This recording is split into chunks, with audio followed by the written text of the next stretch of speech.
Welcome to Buddha at the Gas Pump. My name is Rick Archer, and I swear to God this is the last interview I'm going to do at the SAND conference because it's 10 o'clock at night and we're leaving in the morning. But I've been wanting to interview my friend T. Proctor here, whom you may have already seen in the panel discussion that we did on embodiment. And this is our last opportunity. So here we go. I think I'll ask you to just briefly introduce yourself first, whatever you feel is relevant and important in this context, and then we'll take it from there. Okay. My name is T, and that's my real name. So people often ask if it's T-E-E or T-E-A. It's just T. It's plain old T. T. Jonathon Proctor, and that's my real name. That's not a taken-on name. I live in Humboldt County, California, which is far north of California. And we run a practice called Being Real, Being Embodied. I say we, I mean my partner Christine Fiorentino and I. And we do workshops, we do retreats, I do private sessions, Christine teaches yoga.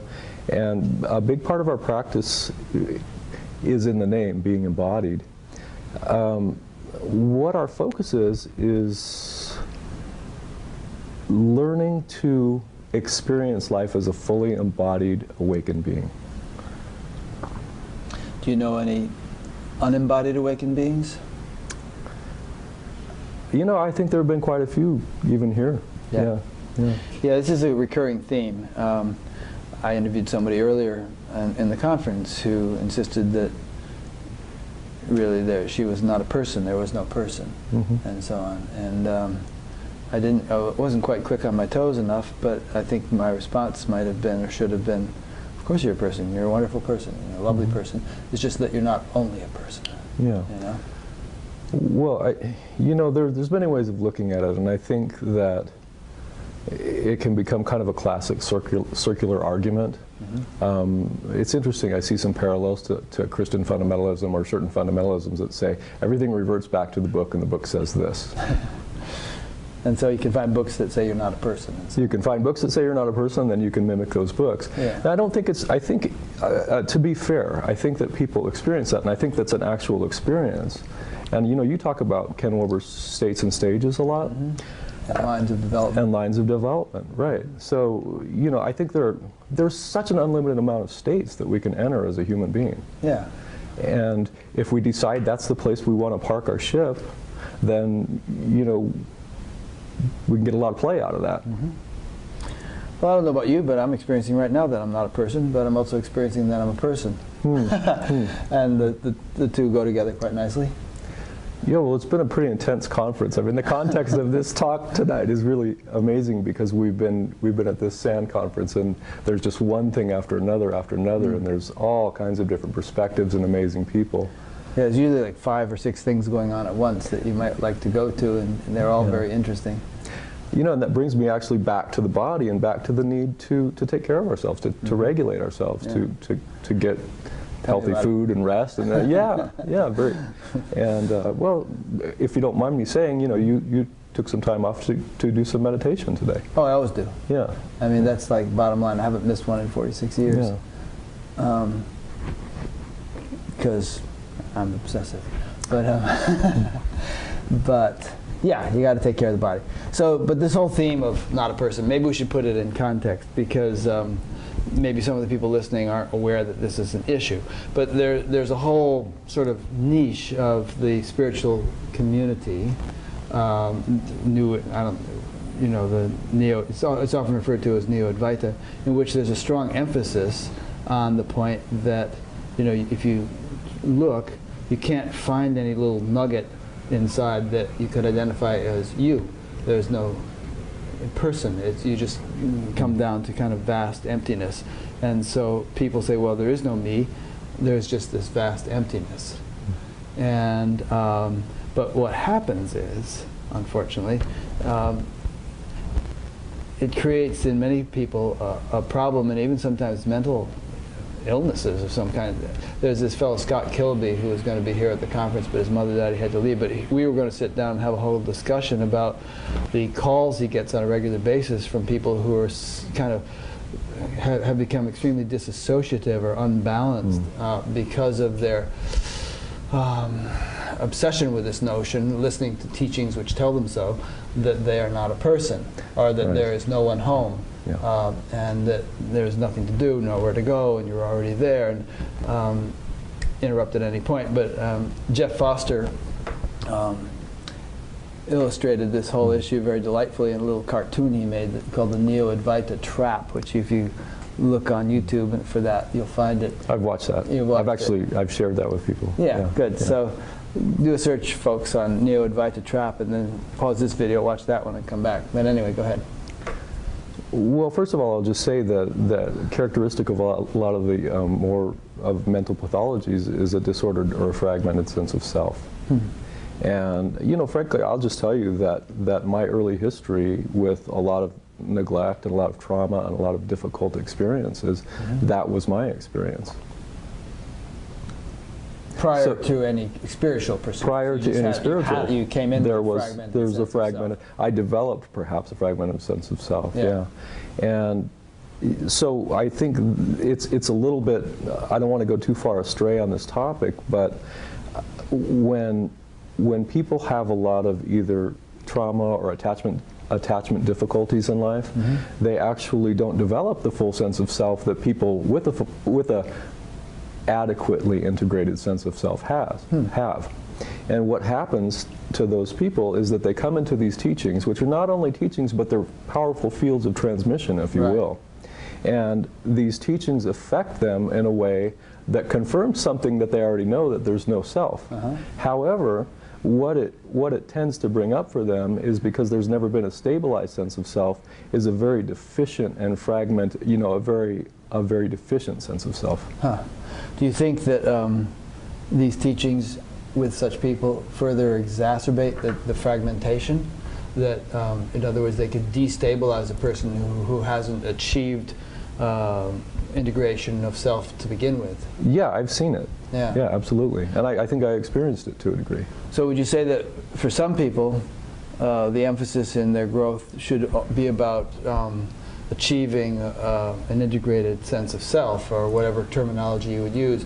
In other words, building up the ego in a sense, rather than trying to kill or deny the ego. And then once a strong ego has been established, they might proceed from there. Yeah, I don't want to give you a yes or no answer to that. I mean, I think every case is different. There was that famous quote for a while by Jack somebody, you can't be nobody until you're somebody. And that was the idea being there that if you're just this kind of fragmented, free-floating, chaotic awareness, you know, with random perceptions and random ideas and nothing coherent or integrated about what you feel yourself to be in the first place, you're not going to be able to develop as an embodiment of being going forward, just because you access some state of awareness or some state of deep peace or some state of emptiness.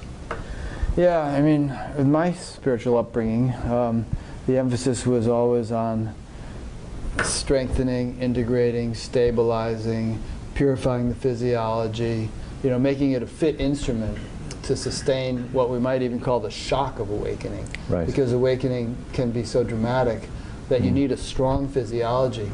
When I was on a course one time with Maharshi, and someone said, you know, Maharshi, couldn't you just enlighten us? And he said, maybe I could. If I could, it would take 10 strong men to hold you down. You know, I mean, you would just be blown away without having established the neurophysiological capacity to embody that experience. Yeah, and you know, I think you can kind of say equivalent things about psychedelic drugs. You're giving people very powerful medicine, but if you're using those things in unskillful ways, what you're doing is you're opening people up to a lot of potential damage and a lot of potential strife for them. And so, in the same way that if you had somebody come into the room tonight that wasn't altogether stable, you gave them some LSD, it might be very much the same thing to have somebody come into a satsang and just have them walk back out the door. It's very powerful medicine. Yeah. Well, I'm not, you can tell us more about your spiritual background if you want to, but I know in my case, being on long courses, meditation courses for 6 weeks, 6 months, you know, 10 hours a day of meditation and stuff, there were some tragedies, you know, there were some, I once had to go to a hotel in Switzerland and mollify the staff after a woman had jumped off a balcony and killed herself. And I've heard of stories like this in other spiritual movements where under intense sadhana, intense spiritual practice, troubled personalities just crack, you know? Yeah. Yeah.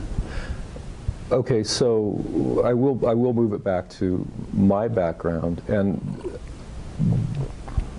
basically my background was that my life, through basically the intervention of my own shadow, took a massive fall, and in a sense a complete turn from everything it had been, you know, in my very early 30s, in my late 20s to my early 30s.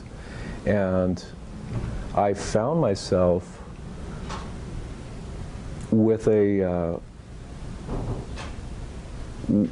that very deep sense of existential despair, like, what is all this? What is my life? Who am I? What is this? What is the truth of everything? And I began to go to Vipassana meditations, actually, Goenka Vipassana meditations. And that led me to Spirit Rock, and then I was at some of the Theravadan monasteries. So I began to practice very intensely the body-orientated Vipassana practices. And so I would, for instance, when you go to a Goenka retreat, it's a very powerful practice. You go for 10 days. I mean, the first time I ever went to a Goenka retreat, I was walking around and I was thinking, wow, this must be what it's like in purgatory. Nobody was speaking to each other. You know, people were walking around. It looked like a bunch of corpses walking around. People didn't look happy. You know, it zombified. Yeah, it would look kind of zombified, mental hospital, purgatory. Shinjin Young said that to me in my interview. He said in some aspects of Buddhism, and I don't keep them all straight, it zombifies people. They become very unnatural in their demeanor, their behavior. Yeah, and I think that, you know, all the different traditions have their pathologies that go along with them. So you go into this very deep place, and I had immediately very deep, profound experiences. I mean, I remember after my very first Vipassana retreat, people were talking about, the men were talking about, all they were thinking about was the girls across the aisle. I was having these amazing, massive experiences of the body as this crystalline structure, and just on and on.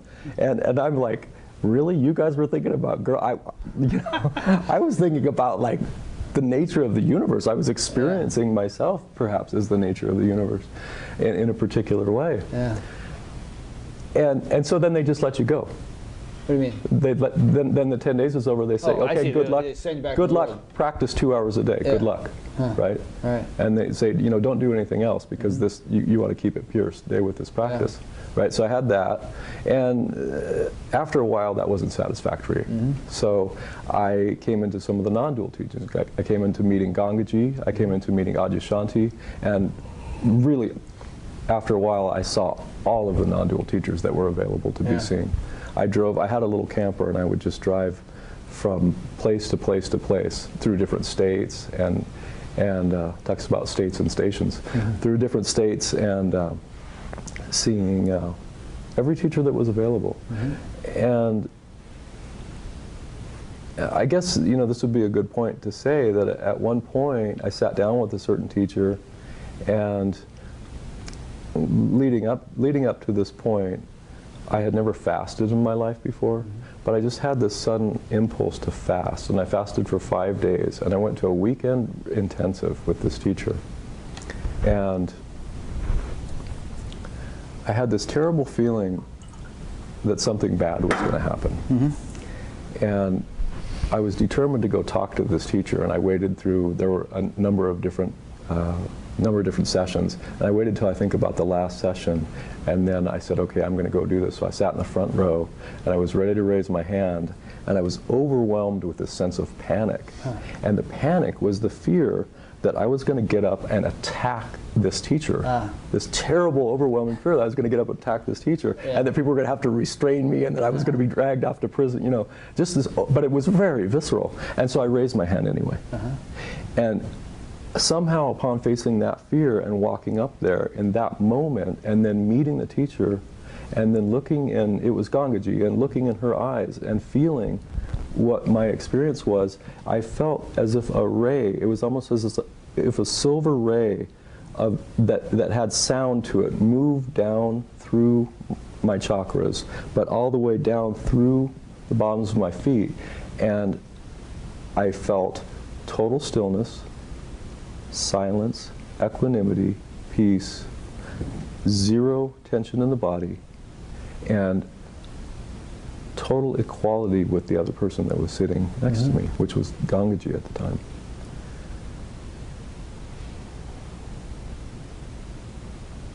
And even as I talk about it now, I can feel the stillness descend. I can feel the presence I can too, of the actually, stillness. as you talk about it, it evokes it. Yeah, and I think, you know, that's why language can be evocative. Language and gesture can be evocative. So from that point, that was the departure from what had been in my life a very deep, almost conviction that I felt that I was a damned soul. I mean, I felt that I was a damned, and I think obviously the fear that came up around raising my hand. Yeah. Not only that I was damned, that maybe I didn't even have a soul, you know?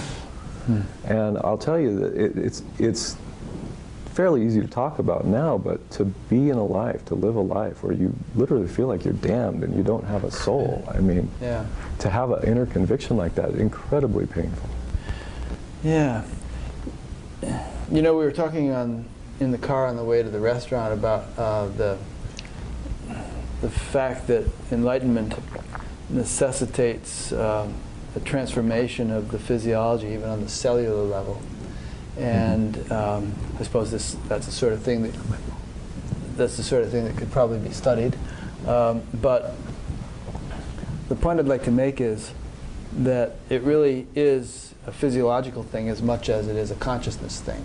And you know how scientists will tell you that waking, dreaming, and sleeping are each unique states of consciousness, physiologically as well as subjectively.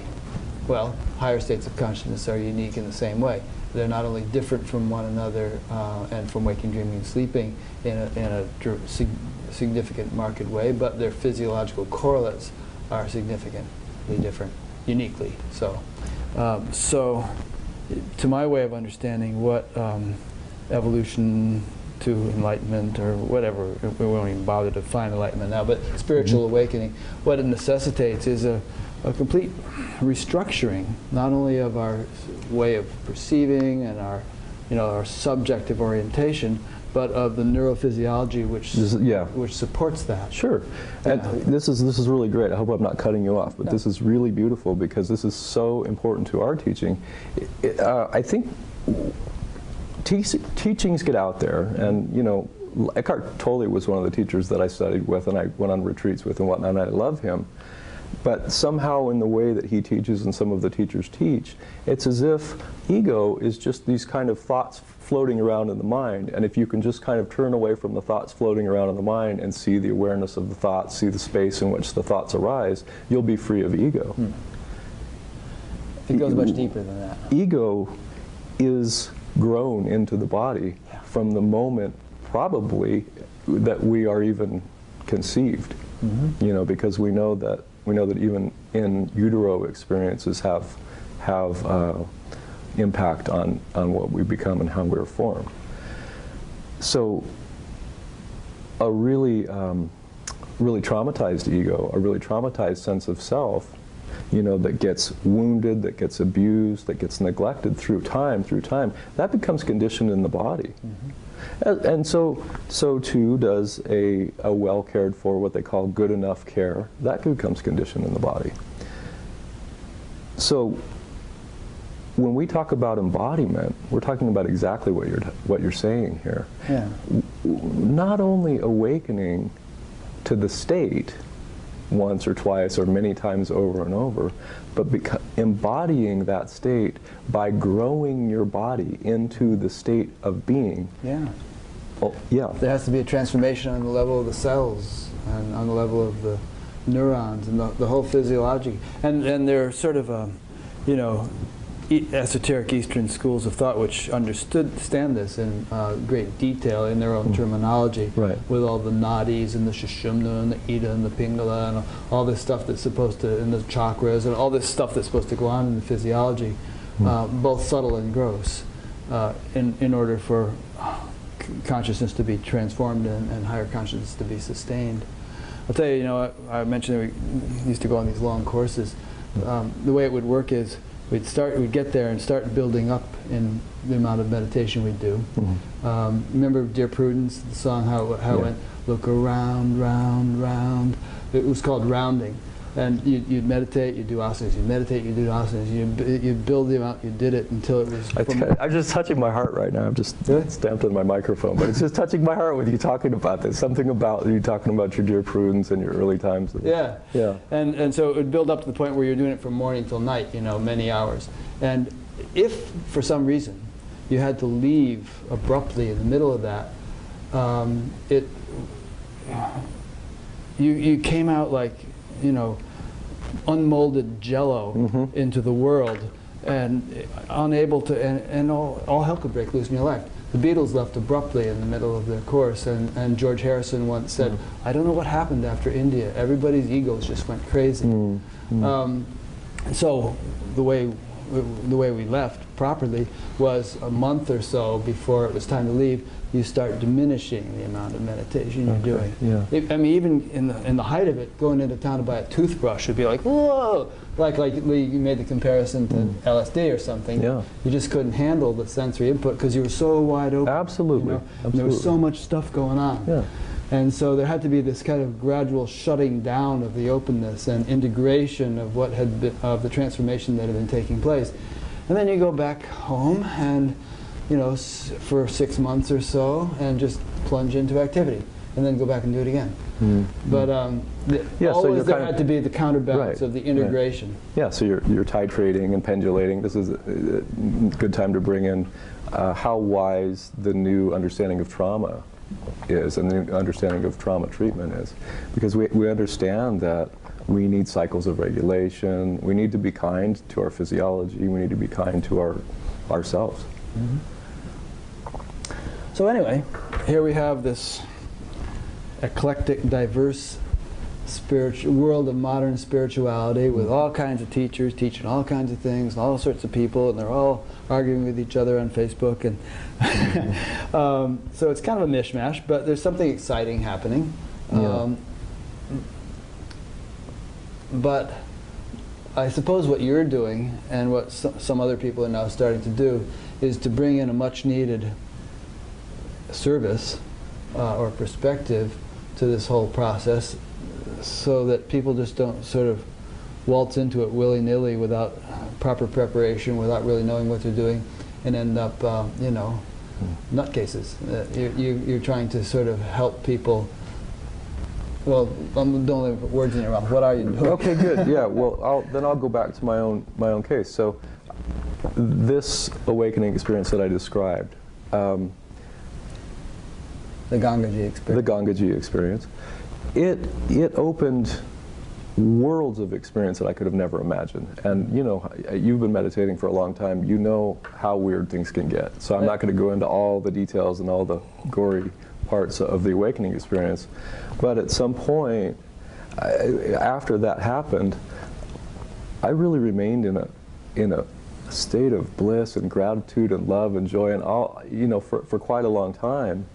Even though I was having really, really peculiar experiences.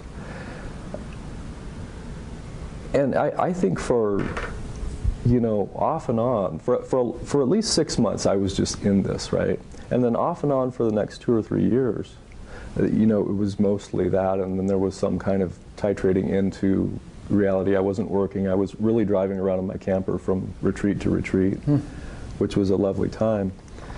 But it came to a point where I needed to get back into the world. I needed to go back to work. And the first thing that I found was that I was exquisitely sensitive, so exquisitely sensitive. And it was traumatizing to come back into a world and be working and be in loudness when I'd been in the wilderness a lot. The second thing I found is that nobody really cared what my experience had been in the world. No, there was no commercial value to the awakening that I had. All the different beautiful experiences of awakening. So there was a sense of isolation in that. And then finally, because I had to interact with people who didn't care or know about this, there was a sense. What I realized is that I kind of had to go back into my old structures in order to deal in the world, and my old structures were pretty dysfunctional. So it was kind of a glaring. Couldn't you have somehow, having changed so much, couldn't you have rebuilt slightly new structures that wouldn't have been as dysfunctional as the old ones? I think there was, and certainly there was a change. And I think with people that have awakening experiences, there are changes, and there are things that are that gracefully fall away. Yeah. And there are things that don't fall away, and there are things that actually come back and revisit that seem to have fallen away. What I ultimately found out is I didn't know who I was as a person. I didn't know myself at all. I had very little introspective sense of myself. Even after all that spiritual stuff? Yeah, because I had been, basically what happened to me is the back doors opened. And I could go fly around in all the different dimensions of space and being and love and joy. I could just go fly around. But from the front forward, there had been no work done. Really, no work. I mean, almost very little work, because everything was geared to being a lamp unto yourself. Right. Now, I think that's the Buddha's last teaching, right? Be a lamp unto yourself, which ultimately, in one way, it's very true. But when you take that teaching, when you take the teaching of Nisargadatta, which I saw actually pop up on a screen tonight, that said, have the courage to never admit that you are anything other than the unbounded, light of being. Kind of the way he did it. He said, right. My teacher told me that, and I believed him, and I just kind of focused on that for 3 years. I followed, Nisargadatta's instruction in that, and what I found is that it made me a defensive person, because then I couldn't admit to my personal flaws. I couldn't admit to my personal. Because then that seemed somehow to be disloyal to the truth of my being, which was so much more vast and big than all these little petty things. Yeah. So here you have now a split. And this is, I think, what happens, particularly in non-duality. You get these split people. Yeah. So everybody around them can see these people aren't functioning at a high level. Maybe they're barely functioning at all, but yet, from their subjective point of view, they're enlightened, they're awake, they're done, they're finished. I've heard it said by some teachers, or one in particular, that this path of discrimination and always remembering that you are not a person, or that you are the unboundedness, and it's actually not suited for the householder. It's not suited for worldly life. It's for the recluse who can just sort of engage in that contemplative, discriminative activity without having to be very functional in any kind of worldly sense. And that if householders try to do it, it messes them up. Well, I mean, that's what happened to me. I was able to drive around this camper, go to retreat, live out in the woods, and then I had to come back in the world. And I had there was no development in that area. And some people maybe have these experiences and have a pretty well-developed structure that they can go back into and gradually grow. If the structure really wasn't that well developed or was pathological, it really was in my case, then there wasn't anything to come back to and kind of work on. So all of a sudden everything had been cut out from under me. And I want to actually make the point now that I think it would be really just great. You have spiritual teachers out there, and I mean, even the ones that are teaching, even the ones that tend to be teaching in ways that we've talked about and we may not agree with, they're very insightful. They see people, they see things about people. And it would be really helpful if some of the teachers that do the big satsangs, that do have very little personal contact with people, since they can see people and have a feeling for where they're at, maybe make some recommendations. Yeah. Like, maybe you could use some addiction help, or maybe you could use some cognitive therapy, or maybe qigong would be good for you. Some of them probably do that, don't they? I've not seen it much. Huh. I mean, I've heard Adya say, in some cases maybe you need some therapy, or you need some and I think that's a pretty new development. I think they've said it from time to time. Back in the day, this was many years ago when they were first getting started. Those teachers have changed over time too. Yeah. Adya particularly. You know, he's deepened, and after watching his talk with Hamid Ali just a couple nights ago, that's a person who's profoundly grown. Yeah. Which goes to show that the person grows. Which he actually acknowledged in the talk. Of course. He said, you never. In fact, it was interesting what he said. It's worth quoting. He said, you know, awakening is a relatively easy thing. I mean, he said, I know hundreds of people who have awakened, but that's in a sense just the beginning. He said, then for the rest of your life, you're going to be integrating and refining, or whatever other words he used. Yeah, and in the same talk, I think Hamid talked about the need to clarify, so that you're actually kind of removing the inner obstacles, but also the need for development. And both, you know, they're both sides of one coin. And really think, as a human being, we know, it's just common sense, there's no end to our development. Right. And even now we know from neuroscience that people are they're growing new brain tissue in their 90s. Yeah, neuroplasticity. Neuroplasticity. Yeah. So, which points to an underlying basis of our consciousness is that it's incredibly resilient, it's incredibly responsive, it's incredibly impressionable. Yeah. It's actually a routine question that I ask, usually towards the end of every interview. It's sort of like, well, where do you go from here? And what do you see developing? You know, where's the next horizon and all? And a lot of people say they don't know exactly, but most of them acknowledge that it still keeps unfolding. You know, it's an ever-deepening mystery. But there's a certain percentage of people, you know, when I ask that question, they look at me like I'm speaking Croatian or something. And they say, well, what more could there possibly be? You know, what could change? This can never change. So when you see that, what's your sense of the person when they're saying that? What's your sense of what's really going on there?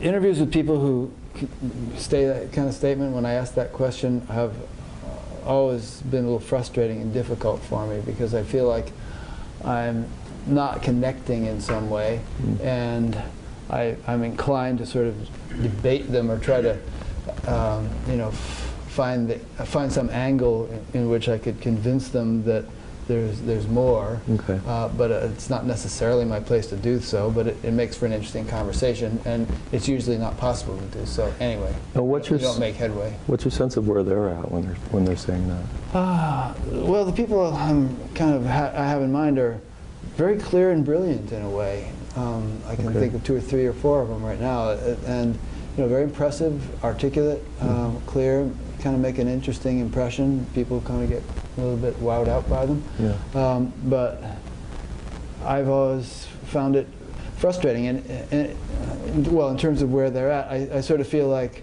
they're at a way station, thinking that they're at the final destination, if there ever is one.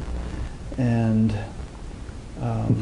it's funny, because when I started doing this, I wasn't really aware of what the whole non-dual world was about, or the whole spiritual scene in general. I'd pretty much been doing my own thing. And so when I started interviewing people, I started encountering these things and having to learn about the different perspectives. And I found myself repeating over and over again a Tibetan proverb which goes, don't mistake understanding for awakening, don't mistake awakening for liberation. Because I felt that a lot of the people I was talking to had mesmerized themselves with an understanding and hadn't even arrived at what I would consider to be awakening. And then there are others who had definitely arrived at some kind of experiential awakening and were kind of feeling like this was it, what more could there be? But you know, I felt from what I know that there must be more. But I'm not some kind of guru or master or teacher, so I don't really have the tools to say, okay, here's what you need to do next. Yeah, yeah. Well, that's interesting, because I think one of the capacities that I've always had, and I think it was, you know, I can even see it having come in from my childhood, was the capacity to see into people in a certain way, to see their structures in a certain way, and their holdings in a certain way. And before I was able to develop that capacity, it was very difficult for me, and it was, and I ended up just judging people a lot. You know, but when I was able to work through the judgment of people and start to come to really, and this is, I think it's really important to bring in the heart awakening. When my heart began to awaken, not only awaken in, this is extremely important, not only awaken in a non-personal, vast sense of heart opening, where you know that everything's composed of love. You feel the light of love resonating in everything, but in a very personal way, a very personal, compassionate love that was able to see that each coping mechanism, each adaptation, as has been talked about by Gabor Mate, each adaptation and each defense mechanism was ultimately a deep desire of the organism to live, a deep and honorable thing for a human being, and very intelligent thing for a human being to do. So honoring the defenses. And as I came into honoring the defenses and I started to see them in people, I could actually, it's like a kind of a reading of the body energy of people, but I could actually read their body by feeling it in my body. Mm-hmm. Yeah, it's interesting. Yeah. Imani was saying that today when I interviewed her. Okay. She can kind of use her own body as a tuning fork or something, or an instrument to detect what's going on in somebody else's. Yeah, another teacher was talking about that today, I believe. So I'll just take a moment and settle down a little bit.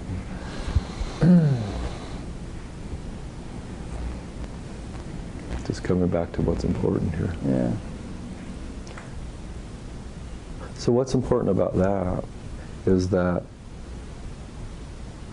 when I hear people saying, there's nobody here, I see the defense in it.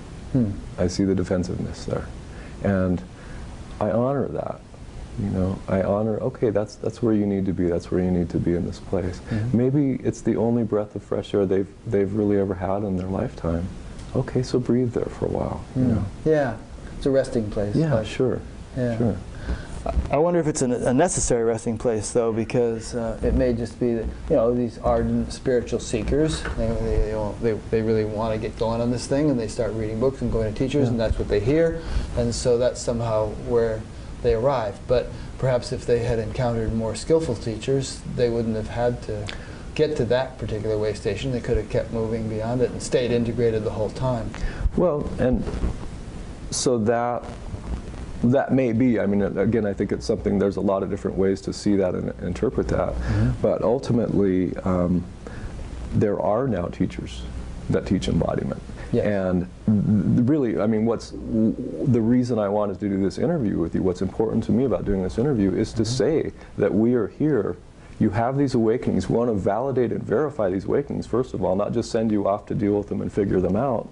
And we want to say, okay, we understand that. We understand where you're at. We understand this sense that there's just this empty vehicle in which everything is just moving and occurring and happening.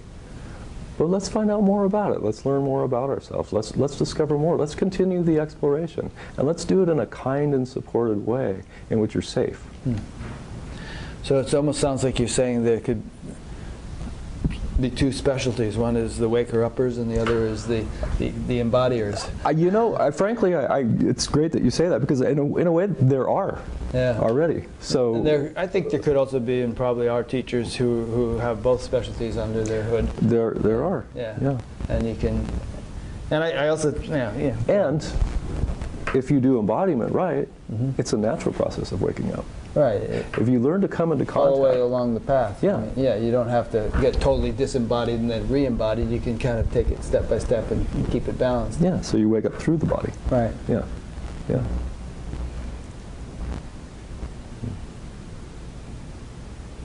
So what do you do with people? I mean, here you are up in Humboldt County. Are you mainly working with people remotely over Skype and stuff? I work with people over Skype. I work with people, in the area. We've got a group of Humboldt County is an amazing place, and we've got a group of people that attend our workshops and our retreats, and then people that come and work with me.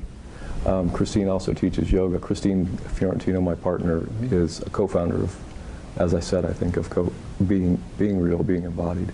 I should say my website now too, just being real, in case being embodied. my website is actually beingrealnow.org. Beingrealnow.org. So. And do a lot of people I mean, are you just getting started with this? You've been doing this for a while. We've been doing it for a few years up there. I actually started seeing private clients.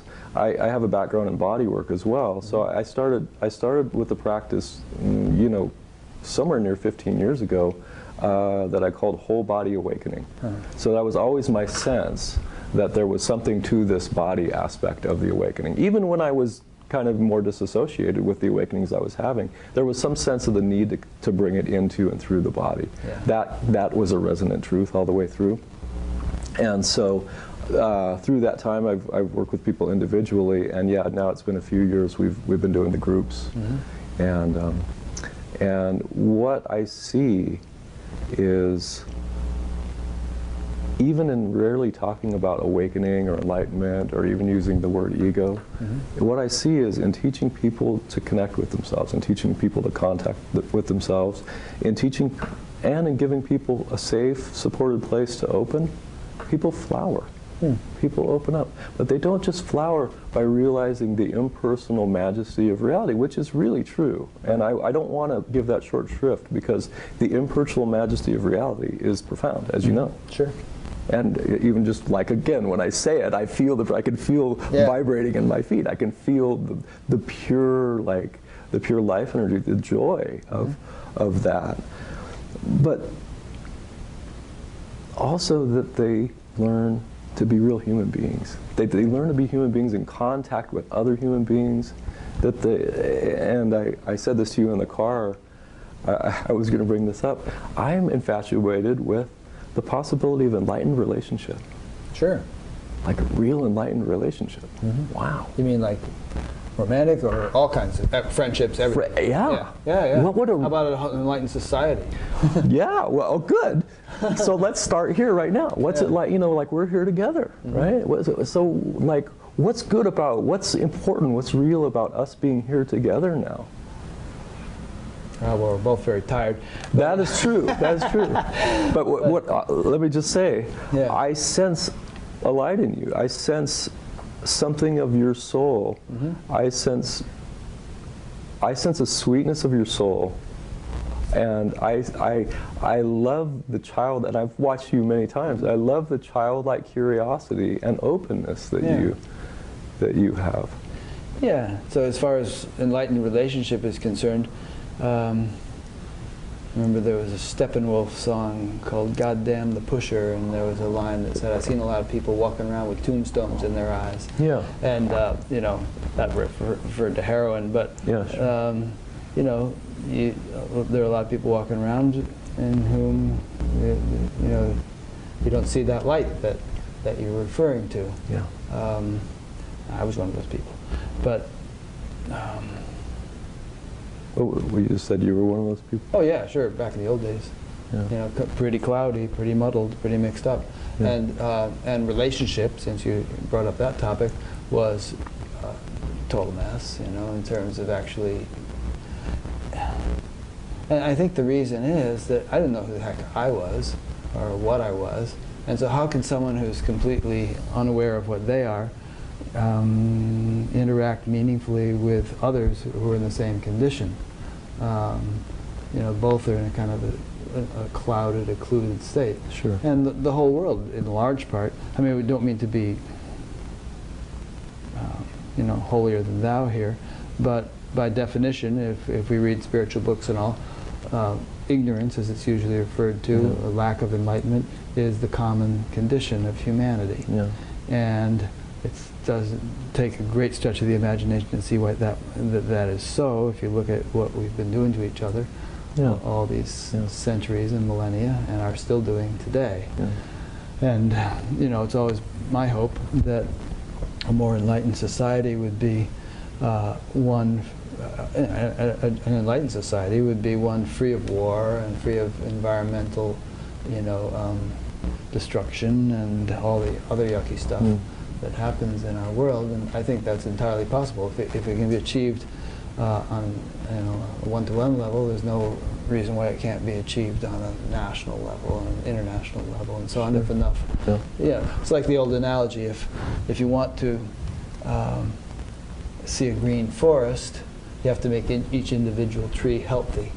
You can't spray paint the forest with green or any other such thing. No. Each tree has to be nourished from its roots and become a green, healthy tree, and then you'll have the entire forest will be green. Until that happens, the forest is going to be all gray and withered. Get the analogy, right? Yeah. Yeah. Yeah, I do. So, how do we do that, you know? Well, I think it's kind of happening. You know, I was talking to Mirabai Starr's mother last night, and she was saying that she's like almost 80 years old, and she still travels all over the place, and full of life.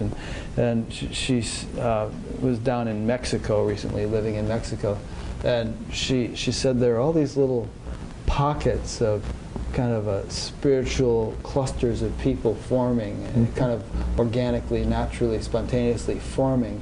And I said, you mean like Americans coming down to hang out in Mexico and be spiritual? She says, no, just the local people. There's something waking up in the society there. And I'll bet you'd find that all over the world. I think you do find that all over the world. I kind of see it with this show and the people who are watching it all over the world, and the people they interact with and so on. Yeah, you have a map, don't you? Yeah, I do. I have a map on the website. You can see all the little red dots. Yeah, that's very cool. And so you see it happening, but even as we're here now, is there a way that we could just, you and I here right now, is there something, a way that we can tap into? We're having this conversation, and we're recording it, and we're putting it out there.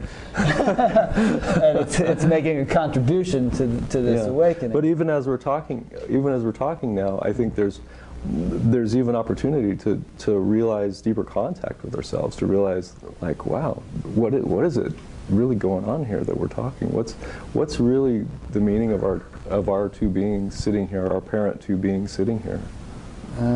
Well, I'm not entirely sure what you're getting at. What are you getting at? Let's see. What is the meaning of it? Is there some esoteric meaning we're looking for? I mean, we're having this conversation about a topic that's germane and important in our own lives and in the lives of the types of people who tend to watch this show. And our hope is that if people have gotten into trouble on the spiritual path, or have found their life becoming somewhat dysfunctional as a result of spirituality, whereas they had hoped it would improve, then maybe something is missing. And so, you know, it could be that something can be offered to remedy the situation, which is what you're doing with this thing. And you know, I didn't mean to put you on the spot, by the way. Right. What I'm curious about is, are we connected in the most real way that we can be right now? Can you and I? Yeah. I mean, just as an open question, not as with any judgment or anything. I know there is that. we're both quite tired, but you know, just seeing that, are we connected in the most real way that we can be connected? And I mean that as like a prayer.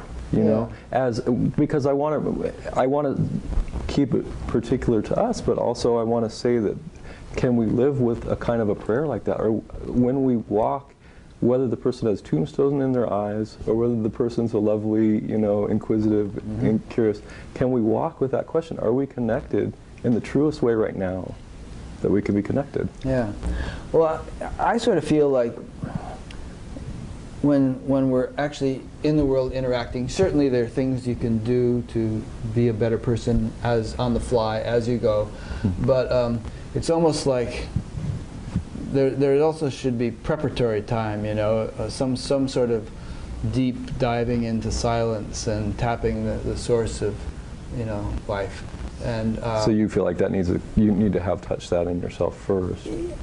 That's been my way of going about it. I mean, it's like, let's say you never took showers, and you know, and then you're out among people, and you think, am I being as clean as I could be right now? Well, it's too late to think about it. You should have taken a shower in the morning, so what if and then you would be cleaner, and when you wouldn't have to think about it throughout the day, there would be a sort of a natural state of greater cleanliness.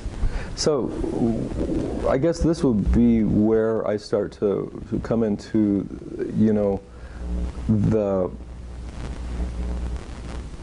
kind of point of consciousness that is conscience, that isn't thought orientated, it's heart driven, you know, that it's that where questions from the mind come into the heart and become a way that we live our lives with these kind of open questions about, not like how can I become a better person, or how can I save the planet, or even how can I make a more enlightened society, but just with this kind of sweetness of heart that just looks to another person's and has an inherent question in it of, how can I know the truth of this person? The same way that we need to look at ourselves and, how can I know the truth of this person? How could I, and so I put my hands, I'm careful of the microphone. Yeah, you don't want to cover it up. But how can I know the truth of this person? And well, how do you answer that question for yourself?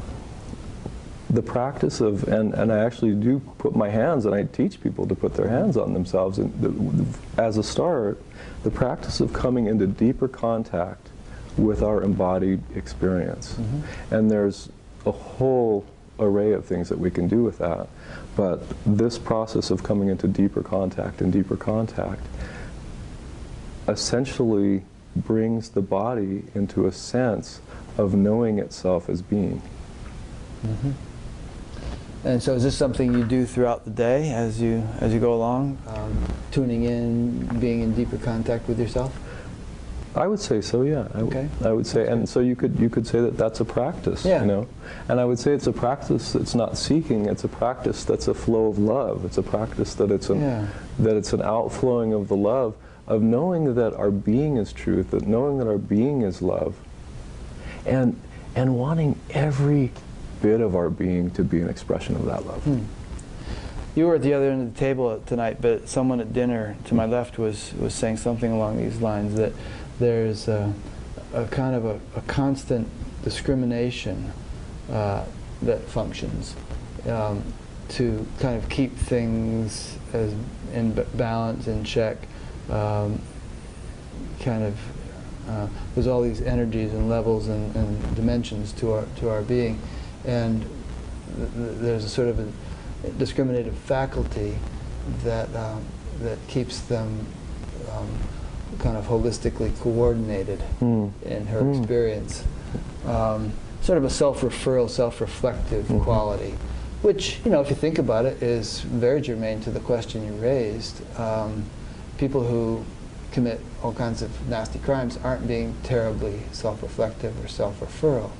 Forgive them, Father, they know not what they do. They're just blindly plunging into this, that, or the other trying activity to get a need met without a whole lot of, discernment or reflection. Trying to get a need met. So when you see somebody, obviously, if they're trying to kill you, get the hell out of there, right? But when you see somebody and they're kind of doing something unskillful, or they're doing something unconscious, we can move from, oh, geez, they're a bad person, or they're unskillful, or whatever, into, oh, well, look at that person's trying to get a need met in doing what they're doing. But coming back to what you said, and I would have liked to hear that discussion at the end of the table, we have multitudes of capacities. The capacity that you're talking about sounds like an integrative capacity, a capacity that integrates all kinds of different levels and capacities. It kind of integrates and regulates and coordinates. So that's interesting. So we've just been talking about like two ways of going about it, and I don't think the two are mutually exclusive, which is, having some time to dive deep, and also having done that, is going throughout your day with a greater sense of sensitivity and discernment and reflection and self-referral and so on. Which is kind of a heart process again. Which can be a conscious, intentional thing, as opposed to just a quality that you naturally are endowed with. And like driving a car or playing an instrument, that becomes an embedded process within you, rather than so that it doesn't, feeling deeply doesn't take practicing it. It comes naturally. It just becomes a way of being. So the state becomes the station.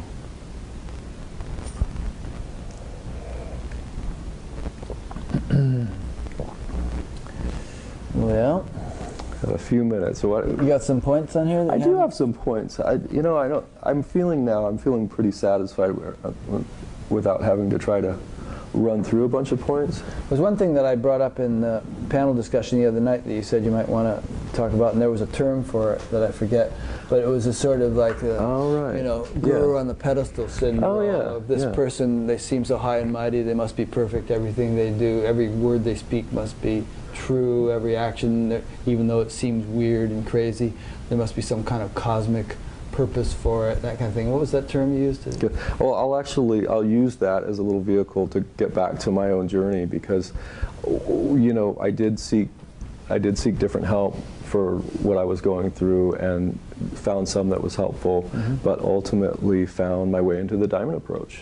Right. And there I've been for many years, and one term that the diamond approach uses is the idealizing transference. Idealizing transference. Yeah. So you idealize the teacher. Yeah. And what do you transfer? You're transferring all of the inner qualities of your being, or certain inner qualities of your being, but particularly the grand and beautiful dimensions and qualities of your being onto this teacher. And in you know, common sense parlance, it's called giving away your power. But in this sense, it's giving away your being. It's giving away the greatness of your being. And so how would you contrast that with sort of a healthy respect and even reverence in a devotional relationship with a teacher who is deserving of reverence?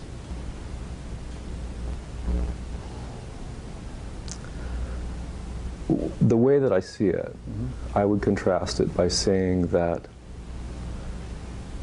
the individual has a really impeccably clear sense of who they are, and meaning who they are in not only the person sense, but in the sense of their being.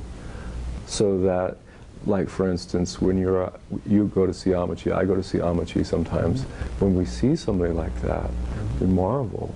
It's beautiful. Kind of bow, you know. And I'm not going to become a hugging saint. I'm guessing you won't, right? Traveling around the world hugging thousands or millions of people. We recognize that as our own being, in a sense, doing that. We recognize that as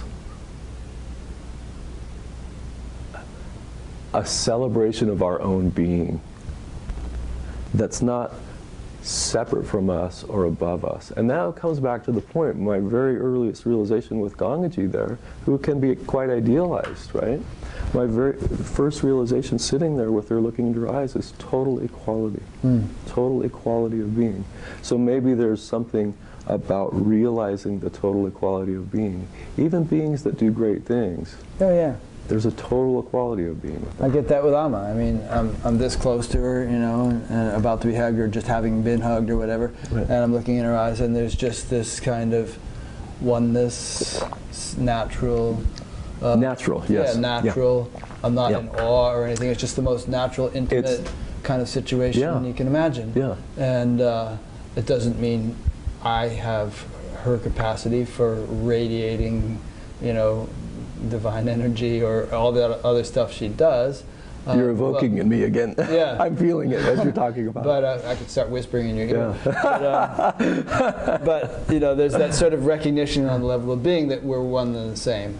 You know? Okay, beautiful. And she says that from her side, you know, when she comes out on the stage, and you know, or that you know, she sees, and the Gita says it, you see the self in all beings, and all beings in the self.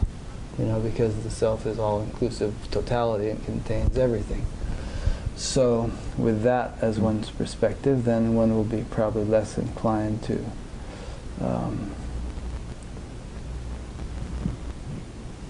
see a guru as some kind of high and mighty being that's impeccable and you know, to discard one's judgment and common sense in some cases. They won't attribute, they're projecting their own grandiosity as well. You know, but so, you know, it's a stage, actually. The understanding is that it's a stage that people go through in certain situations, and that it's not, you know, a bad thing or anything like that. Yeah, it's a stage. But that, what you're talking about, that's a certain realization. the total equality of being right there is a certain realization. And until that realization comes, when you get into a relationship like that, essentially what's happening is you're dealing with somebody who is, even called the mother. You're dealing with somebody who is an idealized perfect parent, and you are a little child. Yeah. And they say the devotees call themselves the children. Yeah, she calls them the children, right. My children, and so on, my daughter, son. And it's lovely in its sense, but I would say that what we need is also mature, adult, embodied being as human beings walking the planet. Not necessarily children who are abdicating something to what the guru says, or and this is like this is a more Western way. It is a stage. I think but a lot of people stay in that stage, just as a lot of people stay in certain stages in non-duality. She tries to, since we're talking about Amma, I mean, she tries to dispel some of that, I think, by going out and digging ditches and picking up garbage and carrying bricks on her head and stuff like that. Yeah, it seems pretty balanced. After 18 hours of hugging people, she, literally, she 18 hours in Calcutta, non-stop hugging, then the next 3-4 hours out cleaning garbage off the streets. That has happened on a number of occasions. So. Maybe we're getting off on the tangent, but I think some gurus are more inclined to, than others to try to level the playing field and make others realize that they too are just a person and don't need to own 94 Rolls Royces or anything. And I don't mean to, I'm not speaking disparagingly of Amma's devotees in any way, so I just want to say that, but again, what I want to say is that we need really mature human beings. Yeah. We deeply need mature human beings who are willing to stand in their own responsibility, the own responsibility of their beingness. Yeah. Well, there's so many different kinds of teachers and teachings and practices, and that's one particular scene, which is not for everybody. No one scene is for everybody, and people are naturally going to gravitate toward what fits for them, and go through different stages and phases and whatnot, and so it all kind of sorts itself out. But it is helpful that the more, I don't know, over the past 4 years since I've been coming to this conference, it seems to me that there has been a real kind of upsurge in interest in what we're talking about here: embodiment, integration. And also a more universal recognition that we're all bozos on this bus, and that there's an infinite range of possibility for further growth and maturation. Teachers who didn't used to say that are now saying it very explicitly. So maybe they've learned it through their own experience. Yeah, and even like Ajay, like you said. Them saying it last night, Ajay and Hamid. I would say I felt a little sad now because I felt like I didn't want to say something about Amma or her devotees, because I have a lot of respect and reverence for her. But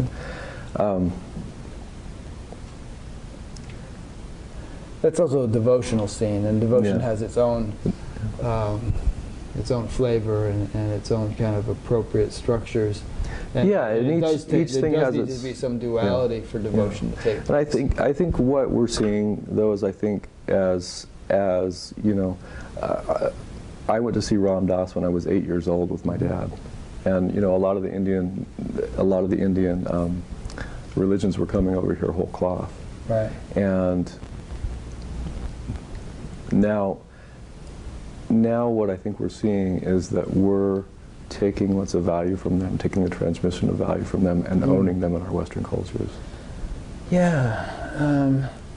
My conversation with Mirabai last night, she was saying, Mirabai Devi, no, not Mirabai, Mirabai Star, she was getting my Mirabai mixed up. She was saying that she felt like the time is coming when religion will pretty much be a thing of the past, but we won't throw out the baby with the bathwater. There will be a paring down or a shucking of the unnecessary, husks and junk that has accreted onto the structures of religion over time, and what will be left with will be the essential, useful stuff, and that that perhaps she kind of sees a kind of a global interspirituality taking place in which people will appreciate as she has all of these different traditions, get the best of them, and but not be kind of restricted to anyone. And I guess I'm really going off on a tangent with this point, but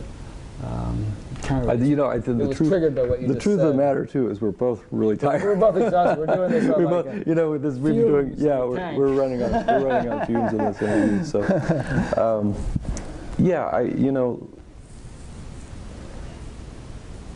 if the truth for somebody is that it's time to come back into the person, if the truth for somebody is that I know there's more development here, I know there's more growth here, that's what we're doing here as embodiment workers. Yeah. And if the truth is, I've had a lot of amazing awakening experiences, and I know they need to be integrated, that's what we're doing. Yeah. As By you mean you guys? Yeah. I mean us, and I think the people that I've met that are truly working in embodiment. Cool. Yeah. Well, the camera's almost out of memory, so let's make some wrap-up points and conclude it. What do you think? Sure, let's make wrap-up points. Okay. Can you just make a map out of thin air? Yeah, sure. Okay. So we've rambled a bit, and we're admittedly a little tired, but this is a topic that we feel is important and wanted to discuss, and I'm sure there'll be other such discussions as time goes on. But sort of takeaway points that people can take with them now, practical conclusions that they can sort of remember at the end of this interview and do something with. Okay, yeah. Let's do some practical stuff. Practically, get into your body. Do whatever it takes to get into your body. I mean, the very simple practical points are get your diet online. Find out if you've got a little baby that's always wanting to stand in the refrigerator and gobble up little sweet things. Find out what's going on. And find out what's truth about that. Don't beat yourself up about that or ridicule yourself. Get your diet in line. Get your understand your animal drives, understand your animal impulses. Start to understand what this animal needs, as in the Mary Oliver line, you don't have to be good. You only have to let this soft animal of your body love what it loves. So let's love the animal of our body. Let's come back into, let's throw off the strictures of self-mortification, and let's come back into loving the bodies. Not in a 60s it might also be noted that free animals love run around and get a lot of exercise. They don't sit in front of computers. They get some exercise. That's right. They get some exercise, and we have a lot of different ways to get exercise, and there's a lot of lovely martial movements and Tai Chi, Qigong, so forth. Work on your relationships. Work on your relationships from your heart. Get help. Ask people for help. And when you ask people for help, find people that you trust and feel good about. Feel safe. When you go see somebody, check out if you feel safe. If you feel safe and you're with that person, go forward. If you don't, if red flags come up for you, if you're being asked to do things, or if you're being asked to abdicate your power in a way that feels uncomfortable, get out of there. Just get out. Make a heartfelt commitment to your love of truth. Love the truth of being more than anything else. So instead of trying to annihilate everything that stands in the way of your loving the truth of being, just love the truth of being more than anything else. And I think that essentially, I could probably come up with a lot more bullet points. That's a good one, because that one subsumes a lot of stuff. Seek ye first the kingdom of heaven, and all else shall be added unto thee. Principle the highest first. If you love the truth of being more than anything else, all the other stuff kind of falls into line. It does, and it means that you're willing to face whatever difficulty. People talk a lot in these embodiment traditions about allowing everything to be here. It means that you're willing to face whatever is needed to be faced. Whatever is difficult in yourself or in your life situation. It means you're willing to take the steps that you need to take in your life however difficult that may be. Yeah. Yeah. Okay. Well, let's leave them wanting more, as P.T. Barnum said. All right. So I'll conclude. So thanks for listening to this. Two tired old fogies rambling on about things that interest them. Probably people who are watching this, 99% of them will have watched other things on thatgap.com, and they'll know what it is and you know what to do and all that stuff. But just in case there's some newbies, I just want to explain that this discussion is part of an ongoing series of interviews, of which there are already over 250, and they're all archived at thatgap.com, B-A-T-G-A-P. They're also on YouTube, of course, and you can subscribe on YouTube. YouTube will notify you when new ones get posted. But if you come to Batgap, then you'll find more things, such as a place to sign up to be notified by email, a link to an audio podcast, various types of indexes or indices of past interviews, donate button, for discussion forum, a bunch of things there. And we have, as time allows, we have all kinds of interesting plans for making the site an even more exciting resource for people.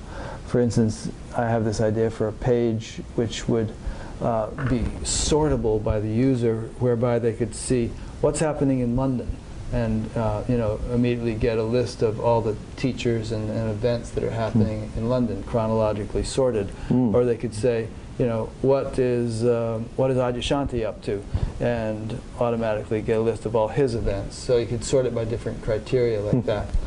That's just one idea. There's no end to ideas. It's just a matter of time. So anyway, it's an ongoing project, and I hope you'll continue to participate. Thanks, Rick. Thanks, Dee. Yeah. I really appreciate you. Yeah, well, thank you. Appreciate you too. It's been a lot of fun doing this. Yeah. Sure. You give me a hug. Yep. Oh.